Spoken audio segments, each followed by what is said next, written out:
નમસ્કાર વિદ્યાર્થી મિત્રો, આજે આપણે યુનિટ 4 નો અભ્યાસ કરીશું. Watch your watch. એક વોચ એટલે કે જોવું અને વોચનો બીજો અર્થ થાય છે ઘડિયાળ. એક્ટિવિટી 1 રાઇમ ગાઓ એટલે કે કાવ્ય છે તે ગાઓ. The town clock says 6 o'clock. નગરની ઘડિયાળમાં 6 વાગ્યાનો સમય બતાવવામાં આવ્યો છે. The kitchen clock says 8 o'clock. રસોડાની ઘડિયાળમાં 8 વાગ્યા છે. Daddy's watch says 7 o'clock. પપ્પાની ઘડિયાળમાં 7 વાગ્યા છે. I hope I won't be late. હું આશા રાખું છું કે હું મોડી પડીશ નહીં. Mummy says that one is past. Mummy કહે છે એક આગળ છે. And one is 1 hour late. અને એક કલાક મોડી છે. One is right but which it is. એક બરાબર છે પણ કઈ. I really don't know. હું ખરેખર જાણતી નથી. તમારા શિક્ષક નીચેના જેવા પ્રશ્ન પૂછશે. ચિત્રોની મદદથી તેના જવાબ આપો. તે જવાબ અને કવિતાને આધારે નીચેના કોઠામાં વિગત ભરો. Where is the minute hand in daddy's watch. આ રીતના પ્રશ્ન પૂછવાના છે અને તમારે તેના આધારે આ કોષ્ટક છે તેમાં જવાબ લખવાના છે, જે મેં પહેલેથી લખી રાખેલ છે.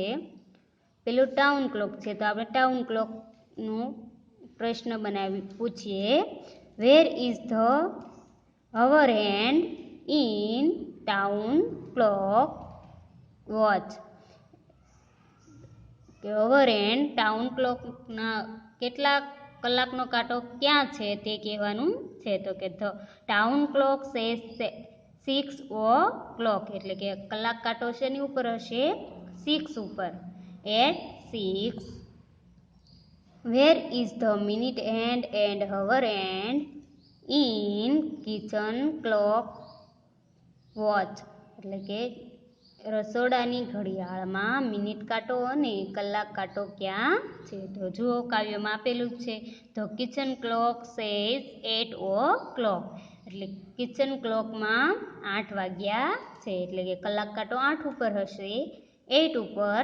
એન્ડ મિનિટ હેન્ડ કેટલા ઉપર હોય? તો કે 12 ઉપર. The daddy's watch. પપ્પાની ઘડિયાળમાં કેટલા વાગ્યા છે તે કહેવાનું. Where is the minute hand and hour hand in daddy's watch. તો જુઓ અહીં કાવ્યમાં આપેલ છે ડેડીઝ વોચ સે 7 o'clock. એટલે કે 7 ઉપર એટ 7 7 વાગ્યા છે એટલે કાંટો કેટલા ઉપર હશે? અવર હેન્ડ તો કલાક કાંટો તો કે 7 ઉપર એટ 7. અને મિનિટ હેન્ડ 7 વાગ્યા એટલે એટ 12. એક્ટિવિટી 2 વાર્તા સાંભળો, વાંચો અને ભજવો. The sparrow's swing. ચકલીનો હિંચકો. The tower clock in the જૂના બાજાર ઇઝ વેરી ઓલ્ડ. જૂના બાજારની ટાવર ઘડિયાળ ખૂબ જ જૂની હતી. All the 3 hands the clock quarreled one day. ત્રણેય ઘડિયાળના કાંટાઓ એક દિવસ ઝઘડ્યા. ધ થીન હેન્ડ એટલે કે પાતળો કાંટો એટલે ઘડિયાળનો સેકન્ડ કાંટો. લોંગ હેન્ડ એટલે મિનિટ કાંટો. અને શોર્ટ હેન્ડ એટલે કલાક કાંટો. આ ત્રણેય કાંટાના ડાયલોગ અહીં આપેલ છે, જે આપણે જોઈએ. The thin hand shouted. પાતળા કાંટાએ એટલે કે મિનિટ કાંટાએ કહ્યું. સેકન્ડ કાંટાએ આઈ એમ વેરી ફાસ્ટ. હું ખૂબ જ ઝડપી છું. The long hand screamed. લાંબા કાંટાએ કહ્યું but I am not very slow. પરંતુ હું ખૂબ ધીમો નથી. The short hand nodded. The thin hand said. પાતળા કાંટાએ કહ્યું you all run after me. તમે બધા મારી પાછળ દોડો છો. The long hand sad, minute કાંટો કહે છે એટલે કે લાંબો કાંટો કહે છે I have my own speed. Minute કાંટો કહે છે કે મારે મારા પોતાની સ્પીડ છે. The short hand said nothing. ટૂંકો કાંટો એટલે કે કલાક કાંટો કંઈ જ બોલ્યો નહીં. The thin hand ticktock I am useful in science and sport. Minute કાંટો કહે છે કે સેકન્ડ કાંટો કહે છે હું વિજ્ઞાન અને રમતમાં ઉપયોગી છું. Now the long hand TikTok, લાંબો કાંટો ટિકટોક અવાજ કરતા બોલ્યો. આઈ એમ ઇમ્પોર્ટન્ટ ફોર ઓલ પીપલ. હું બધા જ એટલે કે મિનિટ કાંટો કહે છે હું બધા જ લોકો માટે ઉપયોગી મહત્વનો છું. Now the short hand was very angry. ટૂંકો કાંટો કલાક કાંટો હવે ખૂબ ગુસ્સે થયો. Stop your noise. તમારો અવાજ બંધ કરો. He kick the hard. તેણે જોરથી લાત મારી. The thin hand and the long hand fell down. Minute કાંટો અને સેકન્ડ કાંટો નીચે પડ્યા. Kanjibhai notice these first. કાનજીભાઈએ આ પહેલાં જોયું હતું. He look up to set his wrist watch. તેણે તેની કાંડા ઘડિયાળમાં જોયું. He inform the municipality. કાનજીભાઈએ મ્યુનિસિપાલિટીને માહિતી આપી હતી. The municipality replaced it with a digital clock. મ્યુનિસિપાલિટીએ તે ઘડિયાળની ડિજિટલ ઘડિયાળની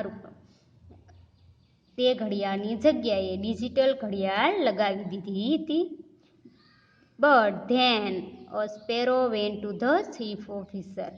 પછી ચકલી વડા અધિકારીને મળવા ગઈ. It complaint. તેણે ફરિયાદ કરી. Where is my swing. મારો હિંચકો ક્યાં? Where shall I sit. હું ક્યાં બેસીશ?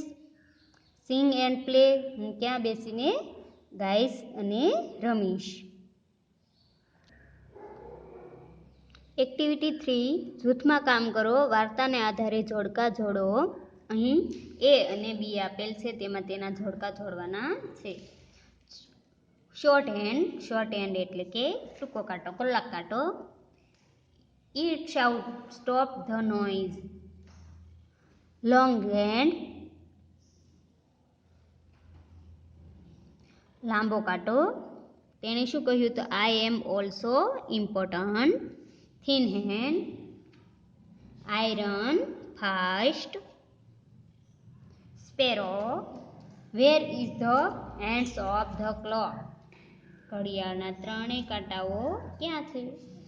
હાથ, હેન્ડ્સ એટલે કે કાંટાઓ ક્યાં છે? Kanjibhai. The clock is not working. ઘડિયાળ કામ કરતી નથી. નીચે આપેલા વાક્યોને યોગ્ય ક્રમમાં ગોઠવો જેથી ધ સ્પેરો સ્વિંગ વાર્તા બને. જૂથમાં કાર્ય કરો.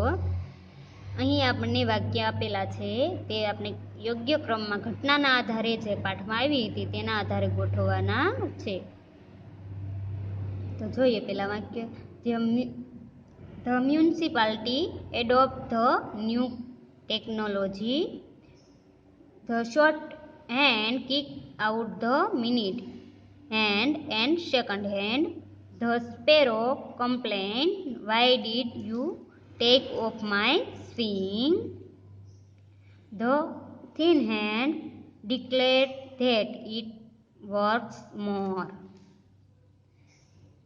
પેલું વાક્ય the long hand. પહેલું વાક્ય the thin hand declared that it works more. બીજું વાક્ય the long hand claimed that it is more important.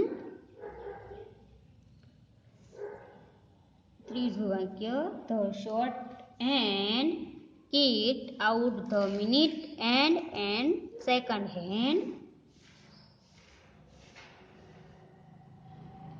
ચોથું વાક્ય the municipality adopt the new technology. પાંચમું વાક્ય the sparrow complain why did you take off my swing.